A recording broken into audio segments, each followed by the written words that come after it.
Okay. I think it's time for us to start. Maybe a little past time, but we're on time, aren't we? Or we're not in time. Shall we say that? Okay. So I welcome every one of you this morning, and your little doggies too. And welcome those that are on Zoom and those that will be connecting also by recording at their now time, which is always now, isn't it?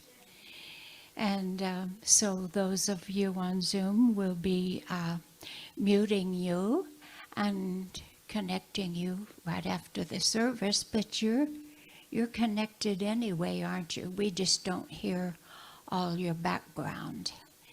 Okay.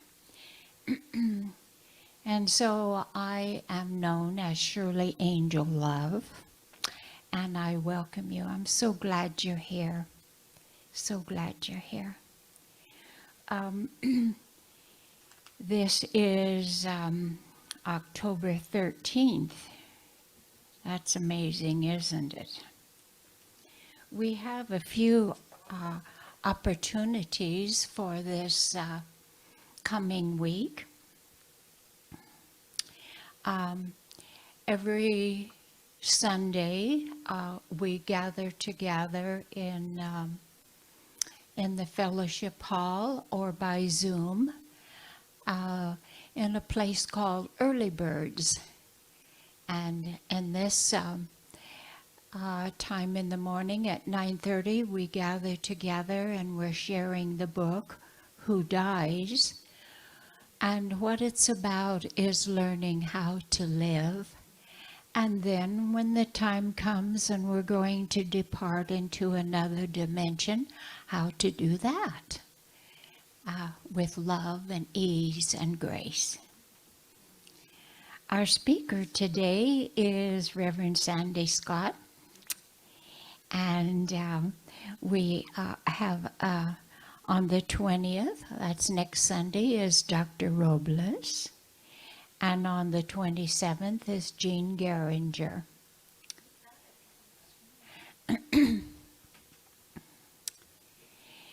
Every Thursday evening we meet in the fellowship hall or on Zoom, and we meet at 7, and we're sharing a video by the Gaia, what do you say? Series. And this is an interesting time too, where we watch the videos and we have conversation afterwards. The speaker for quite some time in this series has been Teresa Bullard, Dr. Teresa Bullard. And the information is very good. It's very uplifting. It has scientific parts to it, and the spiritual parts. So you're welcome. If you don't, if you have not attended before, you can get in touch with Dr. Edward, and he'll give you the Zoom address so that you can connect. My goodness, our birthday is coming up again, and that is on November 10th, and this is the time that we offer membership, and this is where you can come and feel more of a part of us. That's just the purpose of it. And so you can connect with Judy or Dr. Edward. This is something you would like to do.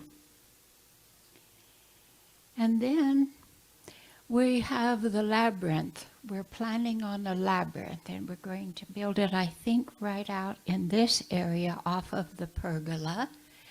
And it requires about 400 rocks. And I think we have about 120 right now. And they're to be about 6 inches in diameter. And, you know, now that the weather's cooling off a bit, that'll be a good time to go out and look for those and bring them and help us create a labyrinth. And last but not least, we have a prayer time. A prayer time each Tuesday at 4:15, where ministers and practitioners gather together to pray with you for your prayer requests. And at this time, at 4:15, it would be a good time for you to sit in stillness and quietness and pray with you and with the others. And so that's a good time for you to settle in, even in your own life, huh? And so right now it is a time for our invocation. So if you can close your eyes, if that's comfortable for you, and just to kind of go in and center in within yourself.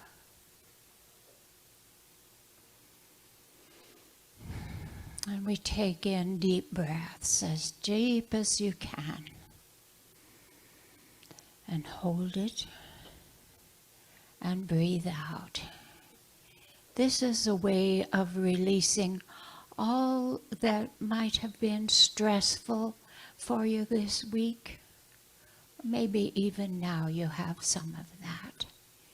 So breathing in and breathing out is a good way to receive and to release.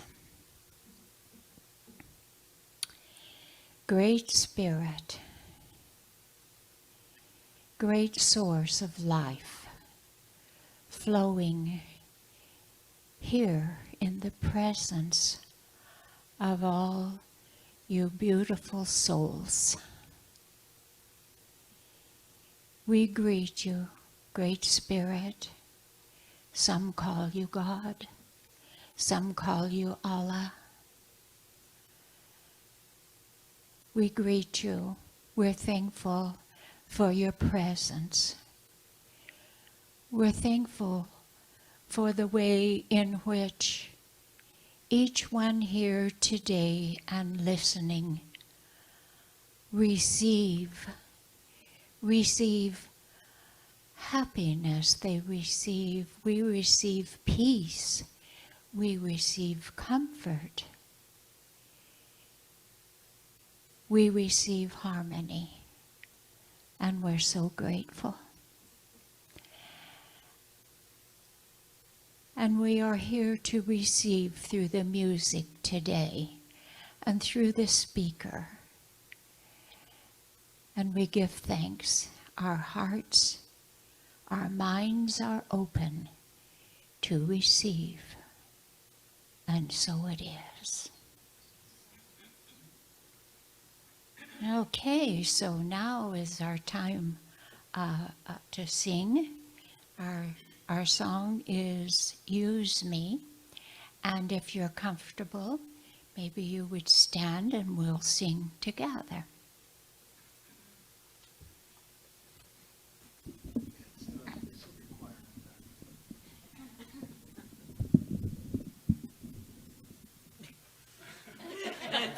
Thanks. Very sneaky. Thanks.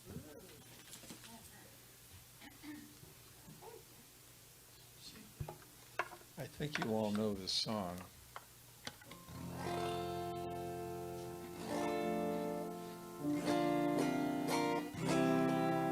Use me, oh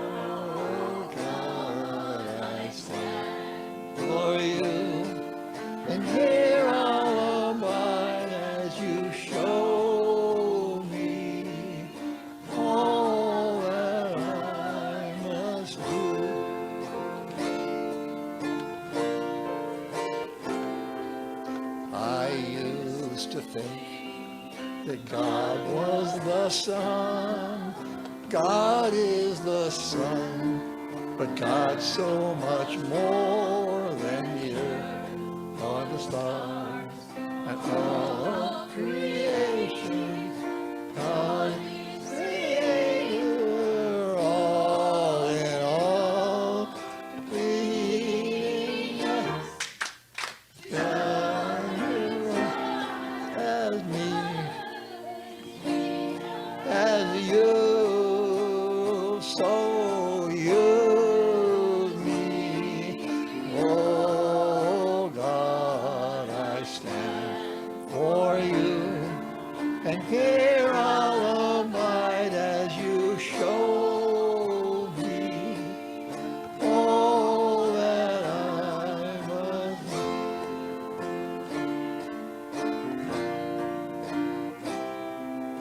Command my hands, what must they do?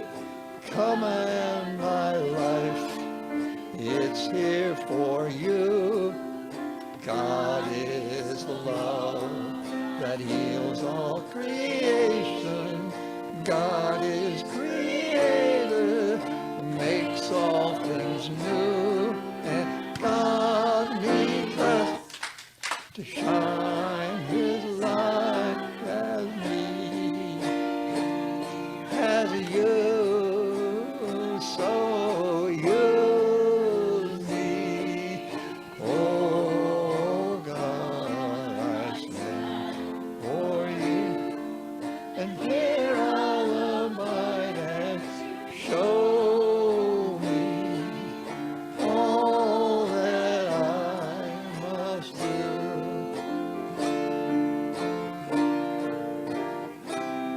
And God needs us to shine light. God needs us to shine his light. God needs us to shine his light as me, as you.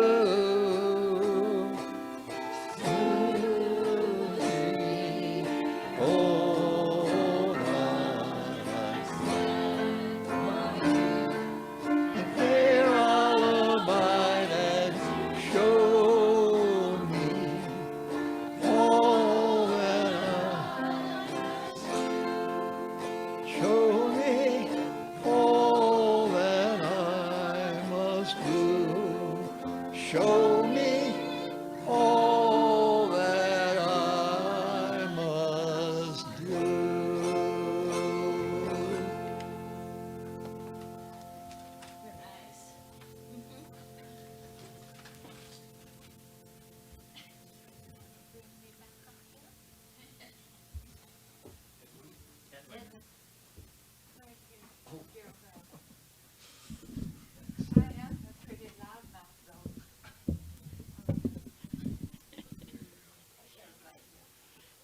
Okay, that was wonderful.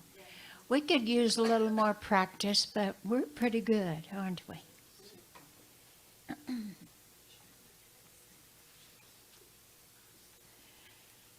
Okay, our reading this morning is, we'd like to do a vision statement, would we? Okay, we will. Okay, so we'll read together. If you can see it from here, or if you might have a little thing like this with it on it. Okay. Our vision: to elevate spiritual consciousness in our world. Our mission: to support individual spiritual quests through celebration, study, counsel, loving fellowship, and service. And our affirmation: I know that I am God in expression, and that every circumstance I find myself in is right for me. God's harmony fills my experience, And so it is. And that was by Ernest Holmes. Okay. So now I guess Melody would be happy to have you come up and minister to us.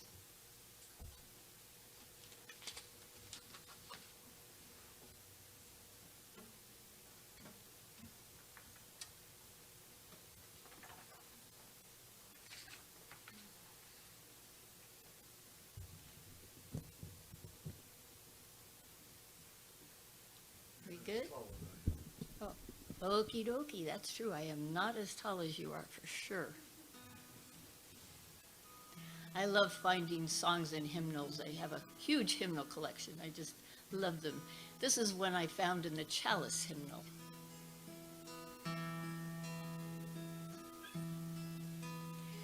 Come and find the quiet center in the crowded life we lead. Find the room for hope to enter. Find the frame where we are freed. Clear the chaos and the clutter. Clear our eyes that we can see all the things that really matter. Be at peace and simply be.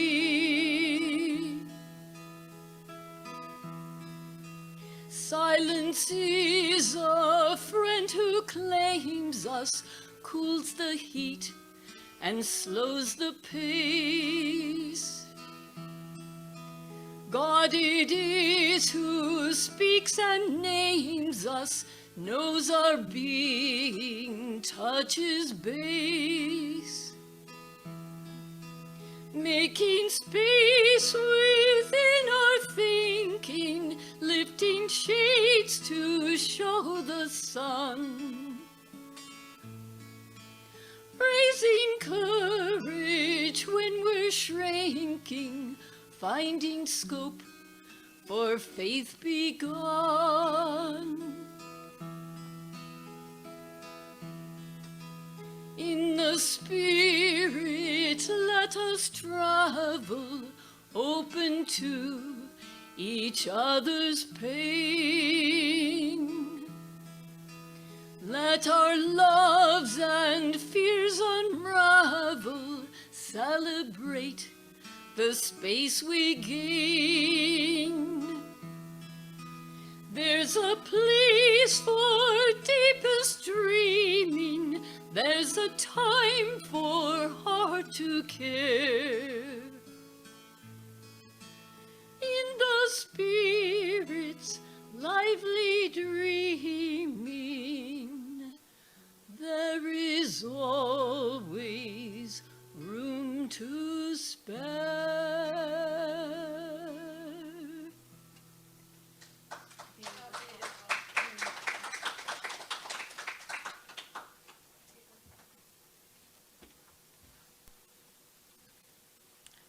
That's most beautiful. Thank you, thank you.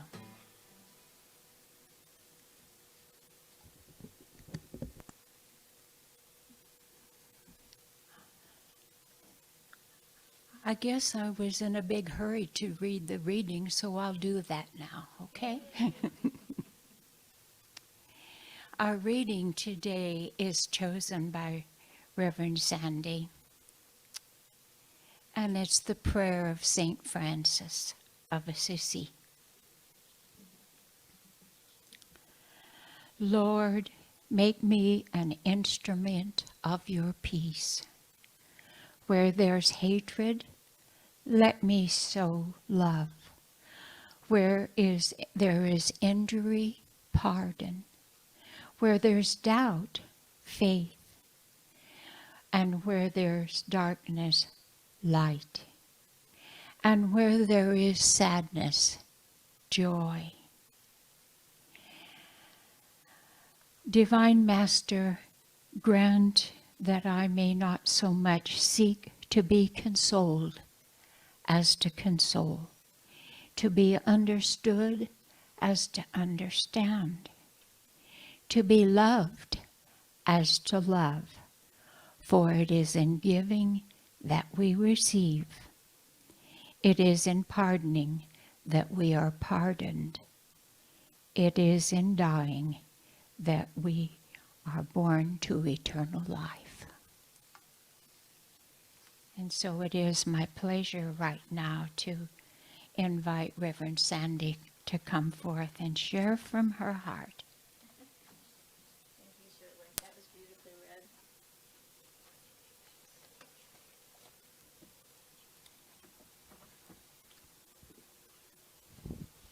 read. Whoops. That will break all the calmness we had. Good morning, everybody.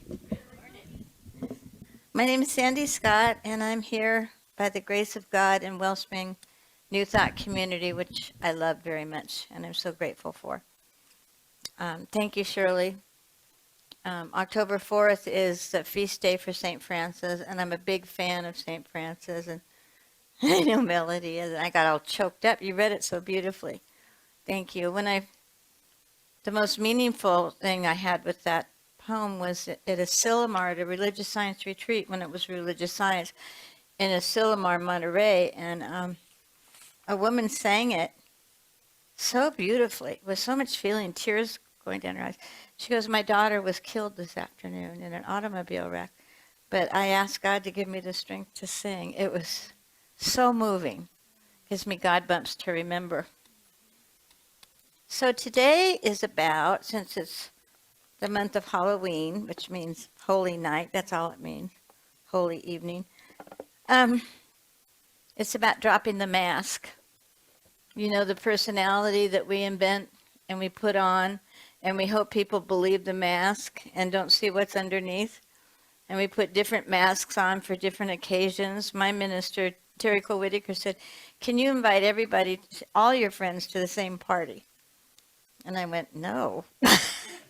Now I could. I'm just myself, and it's heaven. It's taken 79 years, but I'm comfortable with myself. And now when I goof, I just go, "Oh, sweetie girl, get a grip. You can do better than that." So my teacher and spiritual mother was Ventura Papke, who was Ernest Holmes' practitioner. She used to say, "Oh, Ventura, you shouldn't have said it that way, but you'll do better next time." And she hugged herself, and she asked us to hug ourselves. I couldn't. I was so stuck when I first came to this philosophy, and this philosophy set me free. So it's about being authentic as usual, and the true identity, spiritual identity over factual identity. Like your driver's license is your physical ID, but what's your spiritual ID? That's what counts, that we come from spirit, and that spirit is greater than any fact that's happening in our lives, from illness to hilarity to anything. Everything's temporary, and spirit is the root cause of all that we love. Remember the S and the S? This is spirit, and this is us, the personality S, little self and big self. So when I'm in my little self, sometimes it's uncomfortable.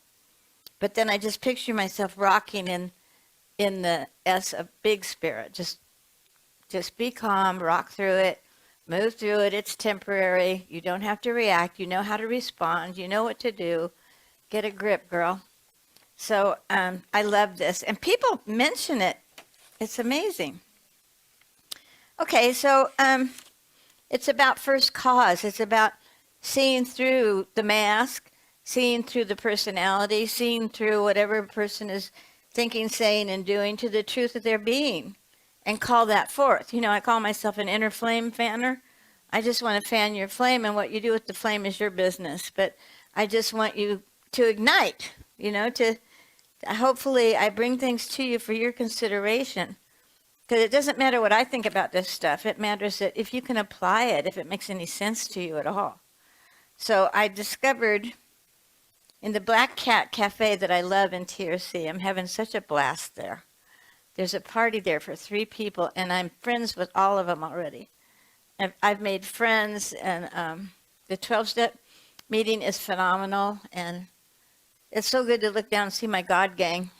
here today. Nancy, Amy, John, my sister. pray for Terry always, because she puts up with me. She has been for 10 long years of up-city, down-city, down-city. And she's just there. So anyway, it's a cafe. Have you been to the Black Cat Cafe in TRC? Yeah, huh? So I love it. Do you love it? Yeah, the girls are great. They're wonderful. In fact, one of them is going to go by and give my dog treats. That's how friendly this city is. I mean, I've never been so well received in my life. It's like, wow, I feel liked. What's that about? Okay, so the Dhammapada, I found a copy of it, and I was thrilled because it's the commentary at Ethnoc S. Warren that I've mentioned before. And he was a beautiful professor at UC Berkeley. And I got to meet him once. I got to go see him speak, and I met him and his wife afterwards. And he was just the essence of peace and the presence, the truth. And he was giggly and Hindu and just delightful man. And his commentaries, his Bhagavad Gita commentary is wonderful too. So all these books are little, but when they have a commentary, they're big. Like the Krishna edition, the Hare Krishna edition of the Bhagavad Gita is this thick with all, because it has the Sanskrit and then the English Sanskrit and then word for word translation, then the quote, and then this purport, this commentary. It's interesting. The other book I've been reading is The Four Noble Truths with the Dalai Lama. I love him very much. I got to see him in Melbourne, Australia at a World Congress of Religions. And probably told this story before, but it's so cute. This shaman, Aboriginal shaman, came out to introduce him. And she was draped in animal skins. And she had a big bouquet of eucalyptus, and it had an animal skin around it. And, you know, the Dalai Lama doesn't eat creatures.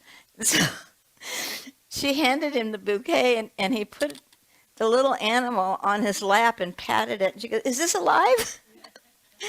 And then we walked to the bridge over the river there, and he's very giggly and fun. And my friend, my Tibetan Lama friend, Lama Lanang, is giggly and fun. And at UC, in MSU, some lamas many years ago were doing a mandala with the sand, that beautiful pen in the sand, and they're just concentrating. And then I brought them a big plate of fruit, and we sat and laughed, and people were going, "What are they doing laughing? Aren't they monks?" But it's joyful. It's joyful. At 10 years old, he was sent to the monastery and told to sit in the cemetery for 3 nights. That was the beginning of his monkhood. And now we're friends, and he's very giggly and very fun. So I love the joy. I love my mornings with spiritual books. So this is the Dhammapada, and it's Siddhartha Gautama's interpretation of life and how to live it. And it would be very small if it weren't for the commentary. And it's very much worth reading. It's very short and very succinct, and it has this blurb after blurb after blurb. So anyway, I've been studying the fourth noble truth, which is the end of suffering. And the Buddha said, "I teach the way out of suffering." Because there is suffering in life. The cause is desire. There is a solution. The solution is the Eightfold Path, which is all about thought and action. Behave yourself, for heaven's sakes. You'll be happier. Like that. Okay, so I'm going to go through chapter 1 real fast. Just blurbs from chapter 1.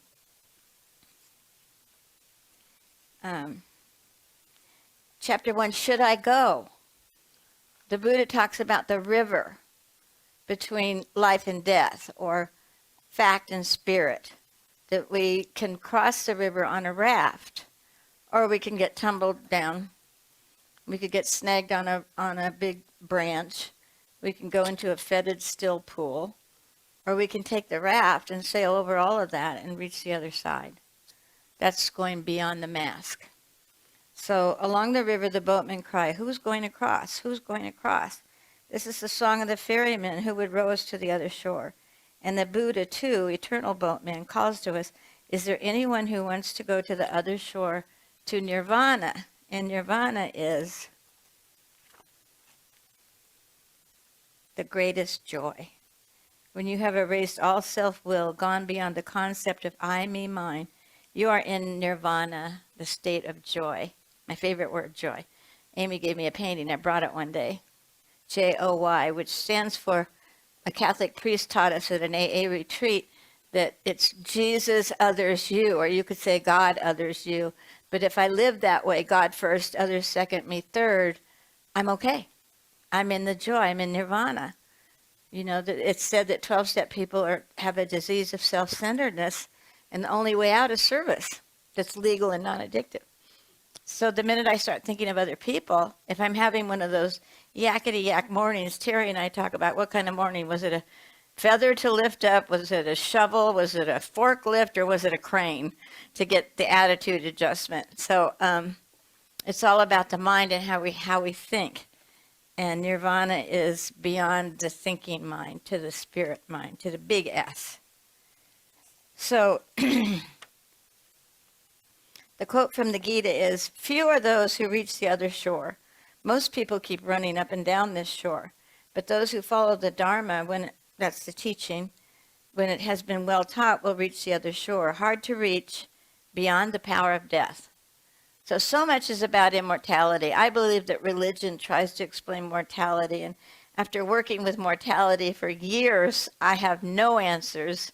No one has come back to tell me what it's like. And I think life is a mystery and death is a mystery to be lived, not solved, and just to rest in the mystery, rest in the big S, and don't worry about the details. So as long as we're running up and down on this shore, can't you see yourself? Like the raft is right there, but no, we're running back and forth, running back and forth. There's a raft over there. So as long as we're running up and down on this shore, we are not aware of our real needs. We think a handful of profit or a thimble full of praise will satisfy us. It's only when we open our ears to Buddha's call, or a call, that we begin to understand that nothing will satisfy us except this great journey. Do you see your life as a great journey or a pain? You know, it's a great journey. When I let it be a great journey, it's wonderful. It's amazing. I look around my room, I light 8 candles in the morning because I have 8 murtis, little statues of different interpretations of God. And I turn the lights off and I chant, and it's just so beautiful to remember these beautiful avatars like Jesus, Krishna, Green Tara, Shiva, the gang. To emerge from the world of change into nirvana is what Buddha means by crossing the river of life. So if we cross that river, if we don't pay attention to the flotsam and jetsam and all the baloney in it that we manifest, if we just take the raft over, we're free. I like the analogy. So then it says, Siddhartha Gautama, by the way, means he whose wishes are fulfilled. Okay, then 31. To know that happiness cannot come from anything outside, and that all things that come into being have to pass away, that is what Buddha calls right understanding, the beginning of wisdom. And right understanding is 1/8 of the Eightfold Path. So right understanding. If we have the capacity to observe ourselves and to assess our experiences, I think any man or woman of reason can see that we cannot find fulfillment in the external world. Our security can never be guaranteed by leaning on external props. I have lots of props, and I love them. But they're God reminders, so I rationalize that it's okay to have a room full of all these avatars. So because they remind me of God. They take me home the minute I see them. I think I have a Buddha in every room, different Buddhas. There's so many different Buddhas. So all created things are transitory. Those who realize this are freed from suffering. This is the path that leads to pure wisdom. Let me just this one blew my mind.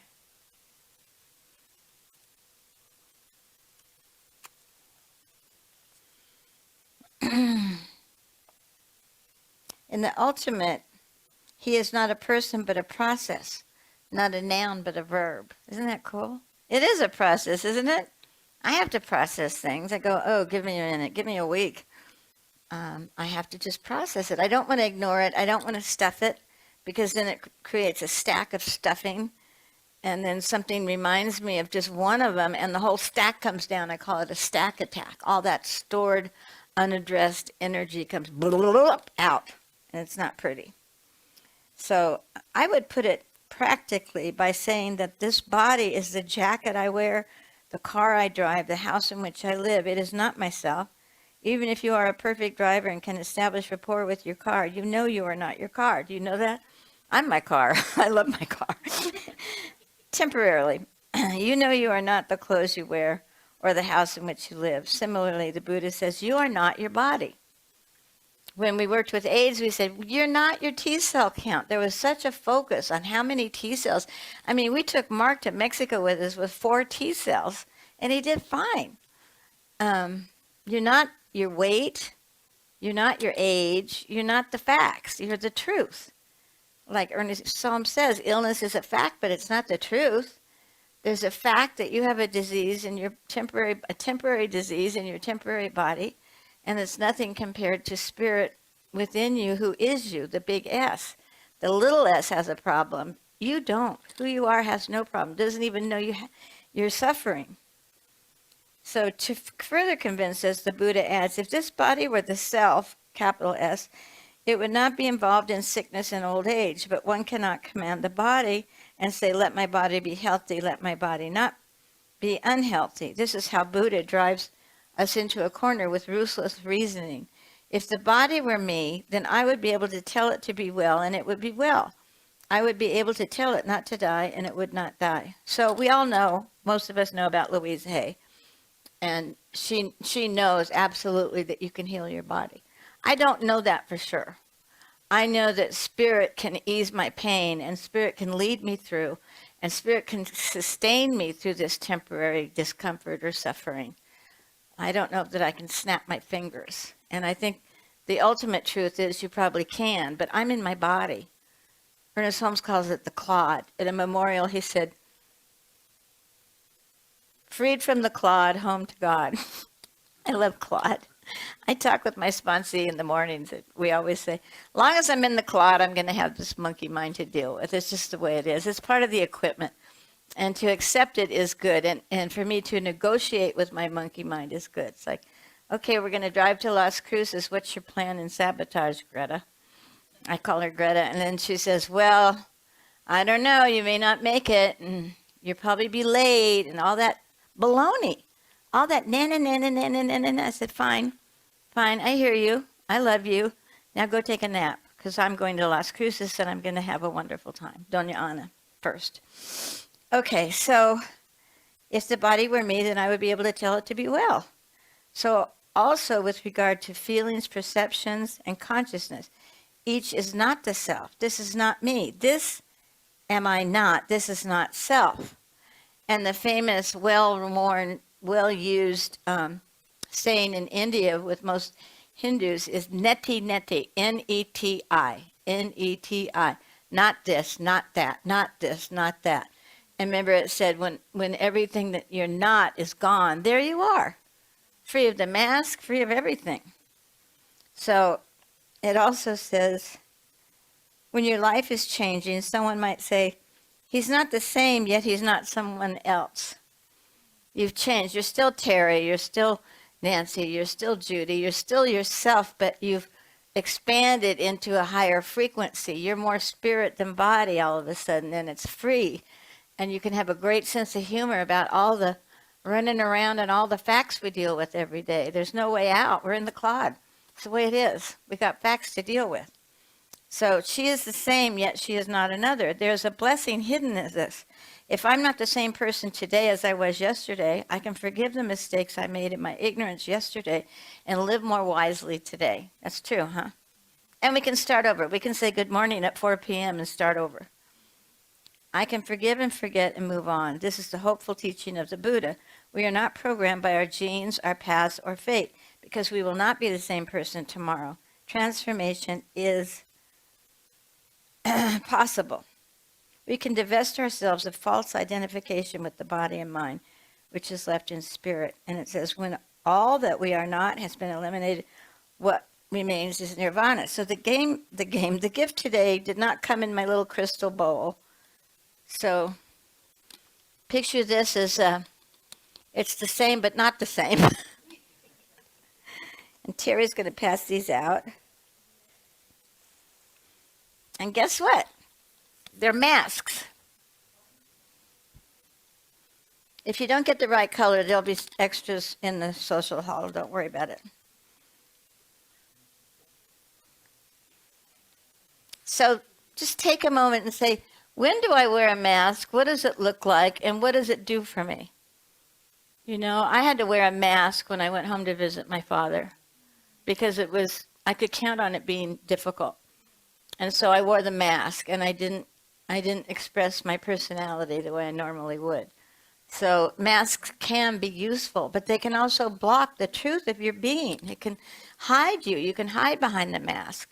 And it's so fun to be in costume and be another character, isn't it? I just love getting out of myself and pretending I'm a witch on Halloween. I have this big witch hat, great dress. I just love it. It's really fun. So I know that I was a witch in another life. I don't know if that makes any sense to any of you, but definitely I was in York, England, and we were in a boat going down the river, and we went by the dunking stool that they would dunk the witch in and then kill her. And I had a direct experience of that. It was just like, ugh. And then I've had other direct experiences. So it's not surprising, is it, that I'm a witch? No, of course not. So what do we do with this mask? Do we use it? Is it worthwhile? I just hooked it around my ears and then tied it under my chin. But you look cute, you guys. Pink, cute. Gold, turquoise, silver, gold or silver. What's Edwin getting? He's picking a color. All right, silver. And Edward actually has the day off, but Brenda's traveling. So we give thanks that you're here, Edward. The last point blew my mind because you guys look great. I knew Judy would put hers on. I knew it. I will never forget St. Patrick's Day here with the three girls dressed in St. Patrick's drag. It was just heaven. And Rebecca was one of them. And I use her mastery cards, and I always thank her. Oh, I wish you could see yourselves. You just look great. You really do. So, as Buddha said, I teach the end of suffering. That's the fourth noble truth. The end of suffering is the eightfold path. So, when we're suffering, we're in the little s, and it's okay. That's how we learn. You know, when Jesus didn't come right away to Lazarus, and the sisters were mad at him because he knew Lazarus was dying, but he wouldn't come. And he said, no, I didn't come, for this illness is not unto death, it is unto the glory of God. So an illness can be a breakdown for a breakthrough. An illness can be a gift if you survive it. Like 20/20 hindsight, oh, I know, I learned from that. So why can't I just start learning the moment it happens? Why can't it just be okay now? Why can't I get back to love with someone? If love is the answer and the solution, why not just love the person immediately instead of reacting to whatever their interpretation of life is at the time? It doesn't matter. It's like a woman in my meeting has a cup holder for a candidate that I'm not fond of. And it said, I love so-and-so. And it had all kinds of stuff on it. And I'm going, hoopah, hoopah. And then I thought, wait a minute, I'm supposed to love him too. And it healed me. And I thanked her. I said, thank you for your cup holder, because it reminded me I have to love all the candidates. Now I'm praying for all of them. And I'm holding an election for God. I want God to win. And I'm prepared to accept the results. I hope and pray I just accept the results. And I accept the people have spoken. They didn't speak my language maybe, but they spoke. And that's the way it is. It's no other way than the way it is. So why fuss about it? Okay, so the last thing is that the noble truth of suffering, that the second noble truth is that desire, wanting something, causes suffering. You know, when you want some person to be different, it doesn't work real well, does it? Or you want a situation to change, you want to just go Shazam. No, that's what you have to move through now. That's where your point of learning is. It's simply where you're learning right now. And so it's like, what am I supposed to learn? Can I take a shortcut here? So what's really interesting here is the second noble truth brings out the cause of the malady, Trishna, which means thirst. He doesn't use desire or want, thirst, which is called tanha in Pali. Pali is the language that supposedly Buddha spoke. So I love Pali translations of his stuff. And this is a Pali translation of the Dhammapada. Naturally, if we can eliminate the cause, we can eliminate the disease. And when the disease is cured, all of us can attain nirvana. This thirst consists of self-centered desires. That set me free, because it's okay to want something, isn't it? It's like, gee, I'd really like to have that. And then you ask, is it for the highest good of all concern? Is it in your budget? Is it a really good thing to do? Is it really right for this moment in time? Instead of a selfish desire, I want you to change, and I want you to change between now and right now. I tried it really hard with my husband. I thought he was a fixer-upper. No, not. He would just walk away. When the snakes came out of my head and my fangs came out, he just left. And it was a great learning. He didn't say anything. He never reacted. He just left. He just removed himself, because it was pointless to try to make sense to me when I'm in one of those. I was in one of those frequencies. If not available, I'm right. You have to listen and you have to change. That's brutal to do to somebody. It really is. So this thirst consists of all self-centered desires, which we are prepared to satisfy if necessary at the cost of others. The cause of our illness is not desire, it is self-desire that the Buddha calls thirst. Isn't that great? That really makes sense, because I have desires. I want something. I wanted some hiking boots because the cactus break through my shoes where Bodhi and I walk. We walk in BLMs 3 blocks up from our house. And the thorns are brutal, and the mesquite is brutal. And goat heads can go right through my rubber shoes. So I ordered them. And I had to think about it, and I chose frugally, but not ridiculously. They were nice shoes. So anyway, today's about being your authentic self. Today's about seeing through to everybody's authentic self. It's about fanning their flame, no matter what their opinions are. It's really important for this month and the election coming up. It's really important to simply agree to disagree. Or when it goes too far, I'll say, that really isn't a topic for me. I have an emotional budget, and it's too high ticket an item. I can't afford it because I get emotional, and I don't want to do that. I just want to pray for everybody and accept the outcome. I know what I want, but it may not happen. So it's good to prepare, to accept. So let's be quiet a moment and just review, like being in a mask, and review, are you ready to go? Are you going to hop on the raft? What will you leave behind, and what will you go to?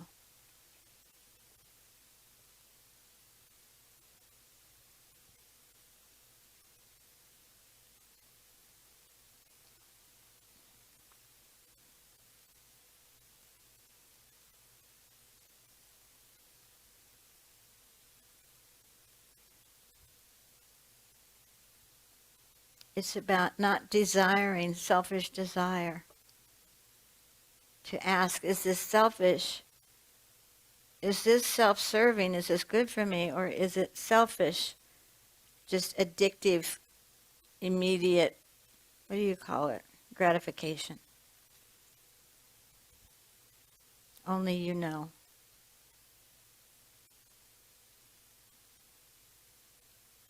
It is to remember that you do know.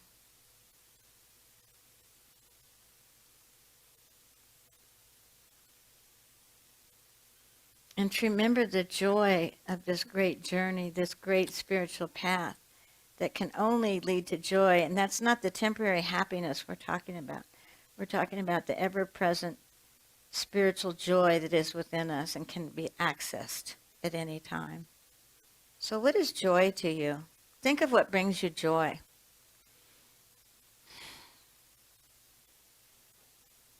And claim it. Claim that frequency of joy to ride you through the day.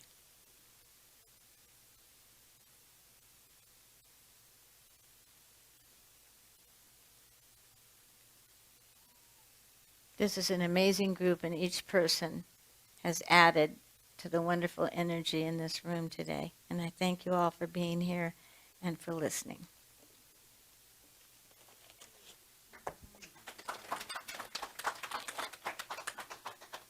And I have more masks if you want more masks.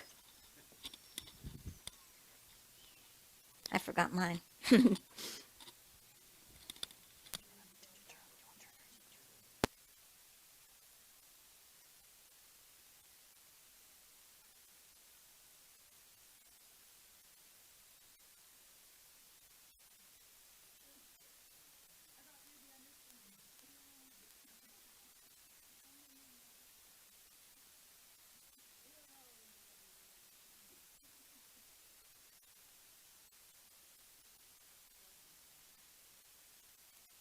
So many words of wisdom.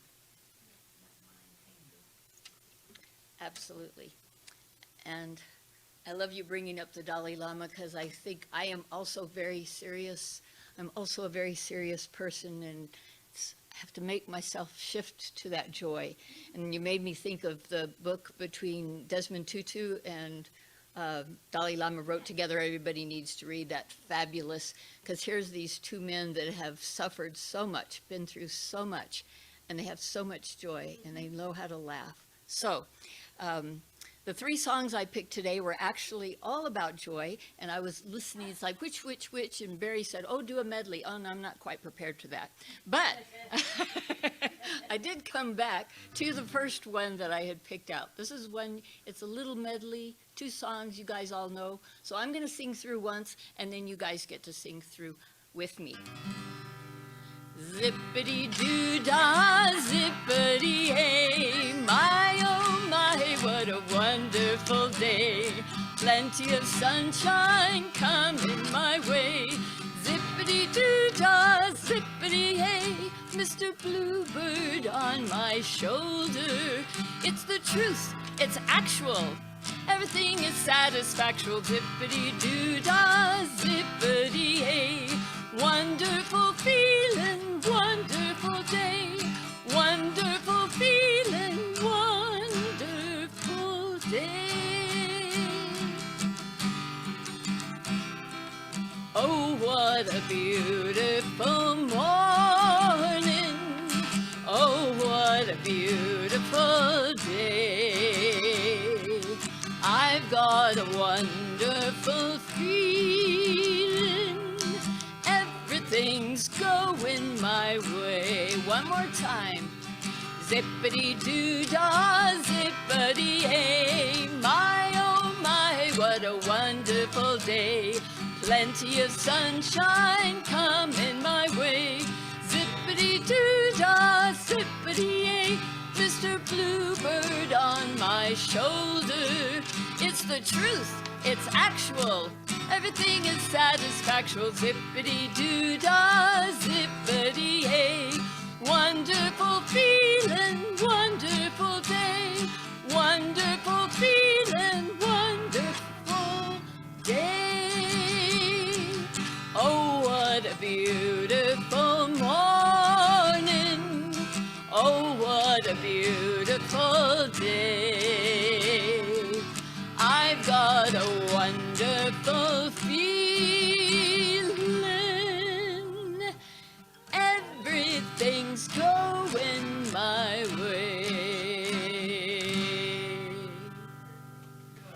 guys are wonderful. Thank you.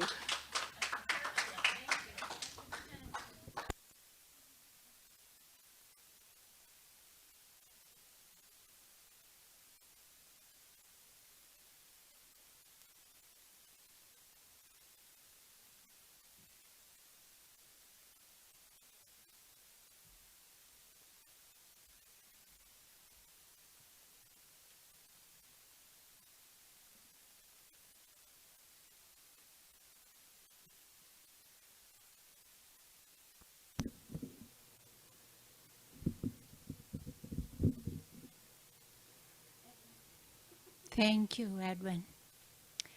Oh, thank you for that wonderful song that we could all join together. Yeah. And thank you for the wonderful message. And so now it's a time to share our gifts. And I think Judy will be coming forward.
Yes. Oh, wonderful. And so right now we acknowledge and receive our virtual and in-person gifts. We give great thanks for the offerings already given and those we are receiving now, because we know that giving and receiving are both part of the one flow.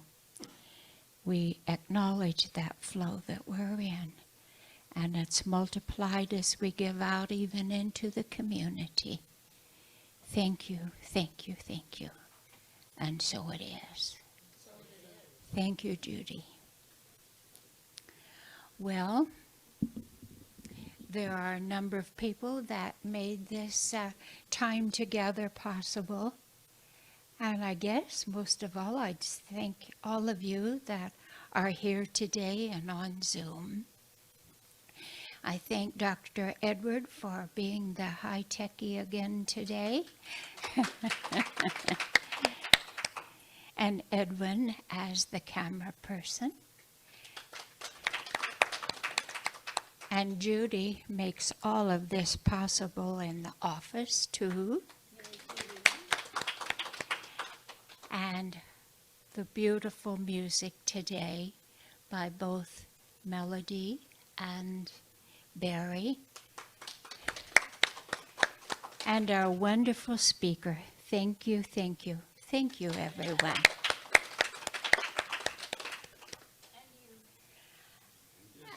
Oh, thank you. Thank you, thank you.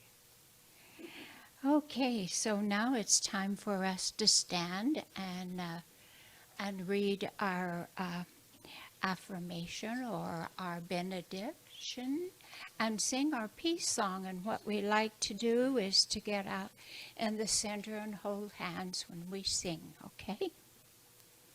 Spirit in the midst of us is mighty. Joy, peace, and eternal life are our true nature and flow through us into the world, and so it is. Okay.